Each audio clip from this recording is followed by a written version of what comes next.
Welcome to Hungarian Insights, your go-to channel for exploring Hungary's rich history, vibrant culture, and language learning resources. Is national art supposed to be perfect and unified, or messy, raw, and alive? Hungary's artistic story might surprise you. How does a country find its soul? I mean, really find it. For Hungary, the answer is literally written in stone, painted on canvas, and built into its architecture. This is a story about art, yeah, but it's also about a nation's long, hard fight to find its own voice amid the roar of empires and the constant pull of history. And it really makes you think, right? What does a nation's art even look like? Is it supposed to be just one single unified style? Or is it something messier, more complex, more alive? This is the exact puzzle that Hungarian artists and thinkers wrestled with for centuries. You see, Hungarian art didn't just pop up out of nowhere. When that grand, soaring style of French Gothic was sweeping across Europe, Hungary didn't just copy and paste. You can totally see the Gothic bones in Matthias Church in Buda, for sure.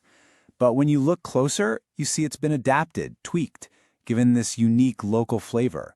And that pattern, absorbing a big trend and then making it distinctly Hungarian, that's the key to this whole story. So let's start at the beginning.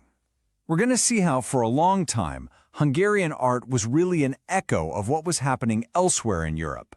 It was shaped by its powerful neighbors with these big artistic waves from Italy, France, and Germany washing over its creative landscape. And this flow of ideas, it was coming from all over. German settlers, they brought their version of Gothic architecture. Then the Italian Renaissance arrived with its mind-blowing new ideas about art and science. And later, you get the super dramatic, over-the-top style of Austrian Baroque becoming all the rage. Each one of these waves left a deep, lasting mark on everything from cathedrals to paintings to sculptures. But here's the thing. This artistic growth, it didn't happen in some peaceful, quiet studio.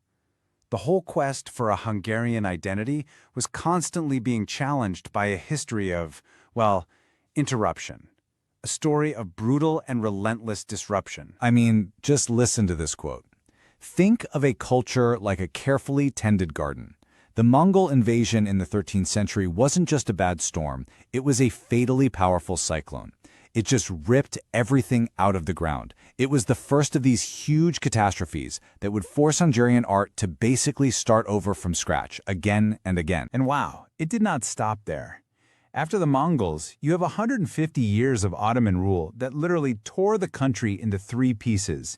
And once that ended, the nation gets absorbed into the massive Habsburg Empire. Each one of these events wasn't just a political change, it was a cultural earthquake.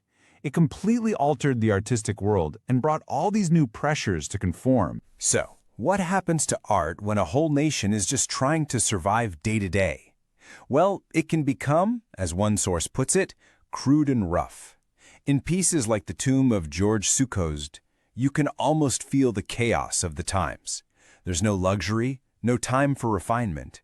It's just a raw, honest reflection of instability and struggle. Okay, so after centuries of being pushed down, something had to give. And in the 19th century, it did. This period saw what's called the Great National Awakening, a really conscious, powerful push to define Hungarian art on its own terms. Suddenly, that question, what makes our art Hungarian, wasn't some academic debate anymore. It was a national obsession. And this wasn't just some grassroots movement happening in artist studios. No, the state itself got involved. Big time. 1881.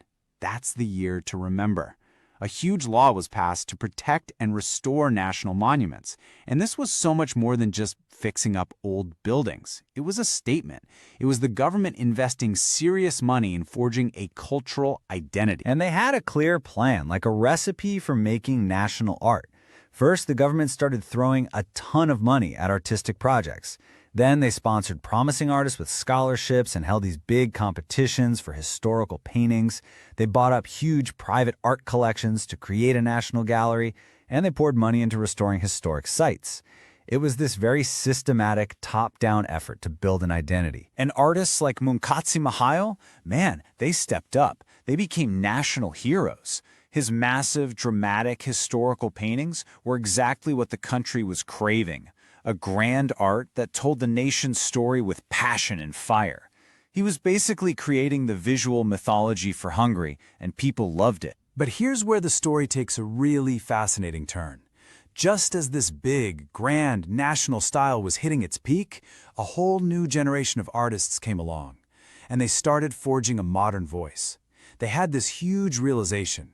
The answer to, what is Hungarian art? It wasn't one single style. It was many. And just like that, it wasn't one voice anymore. It was a whole chorus.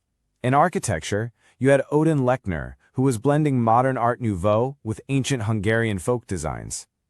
At the Nagybánya Artist Colony, painters were dragging their easels outside to capture light and color, just like the French Impressionists. And then you had these total individuals, like the mystical painter Csontveri or the Paris-trained modernist Ripple-Ronai, each one carving out their own unique path. So you see the massive shift, right?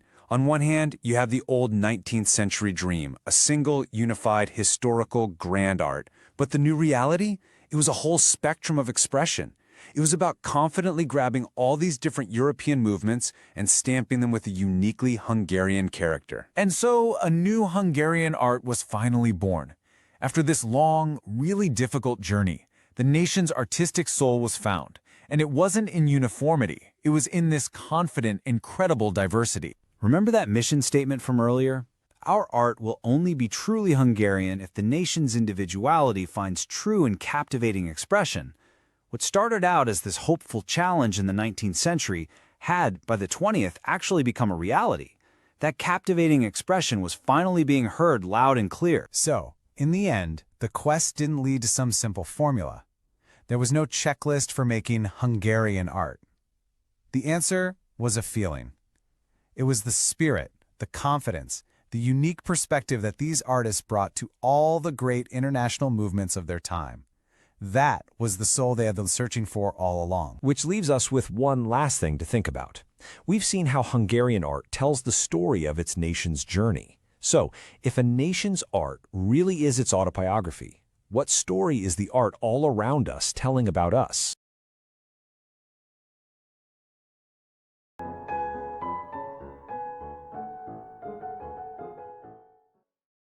Our podcast discussions are based on our ebook, Hungary's Hall of Fame in a Nutshell.